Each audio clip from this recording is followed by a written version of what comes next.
Pete Iorizzo joins Big Board Sports every Monday. He's the sports editor and columnist for the Times-Union. His column this Sunday was Coaches Lewis was a star. We're talking about our local product from Albany Academy, Dion Lewis. And Pete Iorizzo joins us here on Big Board Sports. Good morning, Pete. Good morning, guys. How's it going? We are fantastic, getting through championship weekend. We're hoping for a little closer games, but two blowouts. Nevertheless, should be a fun Super Bowl with Matt Ryan going up against Tom Brady. But let's talk about Dion here and your column. Now, he wasn't a factor much yesterday, only 11 yards, but the week before against Houston, he scored 3 touchdowns and was the headline of that game for New England offensively. And then you go back in time with him, right? Your column focuses on the coaches who coached him back when he was playing Colony Pop Warner, and they knew right then how good this young man could be.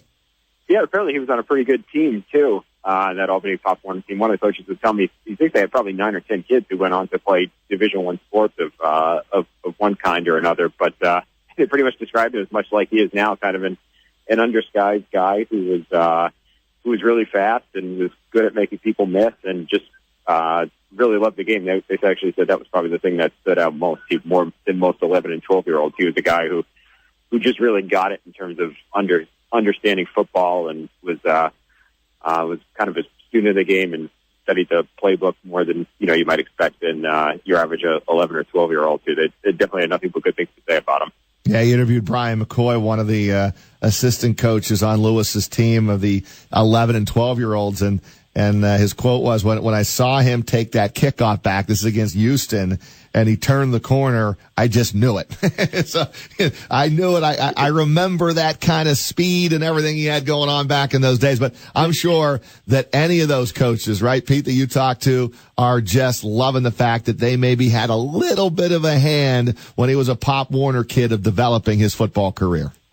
Yeah, and I think the neat thing about it for them is he's kept in touch with all of them, too. I think all 4 of the guys I talked to told me that they had texted him after the game, and I think he got back to all of them, too, and makes a point of coming around and seeing them all whenever he gets home. You mentioned Brian McCoy. He was in the hospital last year, and he said, sure enough, one day Dion shows up at his bedside just to stop in and see how everything's going. So I think that's what makes it all the better for them. He's not just a guy who they remember coaching. He's a guy who they still consider a friend and keep in touch with. And I see Dion usually once a year in the summer. He came up through the PAL program, and there's a breakfast for the PAL kids every summer. And I've been fortunate to MC that. And Dion Lewis is always there and gets up and speaks and does a really good job with that. So the point is, Dion never forgets where he came from. He gives back as much as he possibly can. And then the question will be, Pete, how they're going to utilize him in the Super Bowl, because you never know with Belichick. That's why he had the 3 touchdowns against Houston, and a lot of people thought, wow, can't wait to see him against the Steelers. They're going to really, but you know what? Then Belichick just does something a little bit different, and all of a sudden Dion isn't the star, but Chris Hogan turns out to be the star player. So I don't really know what to expect against the Falcons. Yeah, how many people around the country were watching that game yesterday going, who's Chris Hogan? Right.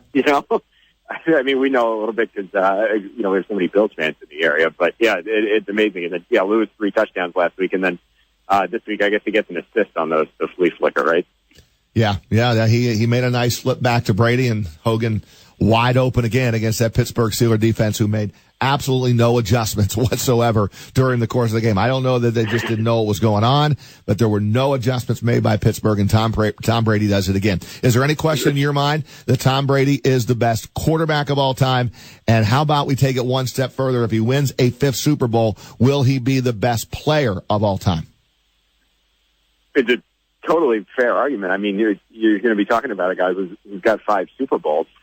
So, yeah, off the top of my head, I can't come up with another guy that would make me say, no, it's absolutely not him because it's this person. I mean, I don't know who else would be some of the other guys who'd want to put in that conversation.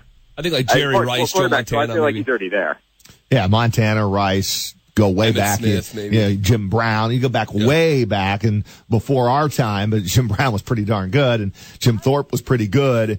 But 5 Super Bowl rings, if he can win in 2 weeks in Houston on February 5th, it would be, I mean, the greatest quarterback to me now is not even that debatable. We've had fun debating it for a bunch of years now. But if he gets this one, I don't think he can debate that.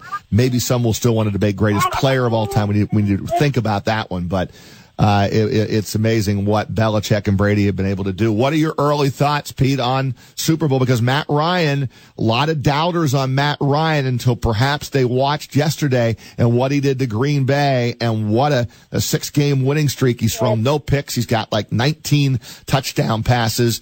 What are your early thoughts on Brady and Ryan in the Super Bowl, New England, Atlanta? Well, it sets up to be hopefully a more interesting game than the 2 we saw yesterday, because you think there are 2 teams who are going to put a lot of points on the board. But, I mean, there's just why would you pick against the Patriots? Have they given you any reason why you would pick against them in this game? I don't have any doubts about Matt Ryan at this point. I mean, how could you achieve after the kind of season he's had? It was really a historic season, but I just don't know how you could ever pick against Brady and Belichick in this game. They've given you no reason to do that. No, it'll be hard to pick against them, and I don't know why somebody who hosts this show would have done that this weekend and been a homer for the Pittsburgh Steelers, but I'll raise my hand on that. I went Pittsburgh, and I don't know why. I'm a Steeler guy. I thought maybe they could hang in there and Roethlisberger have a good game. As soon as Bell went down, though, Pete, end of the first quarter, I went, okay, this offense is going to be done today, because with no Bell, they take away Antonio Brown. It's tough for Pittsburgh. Yeah, by the way, I picked against them, too, for some ridiculous reason. Oh. But, I agree with you. And then at the end of the first half, too, when you're on the 1-foot line and don't score, you could just see it's the kind of day where leaving points off the scoreboard like that was really, it just didn't bode well. Well, we got 2 weeks to hype it. Look forward to it. We'll look forward to our chat this time next week, reacting to your column in the Sunday Times Union every Monday morning here on Big Board Sports. Thank you, Pete. Yeah, likewise. Take care, guys.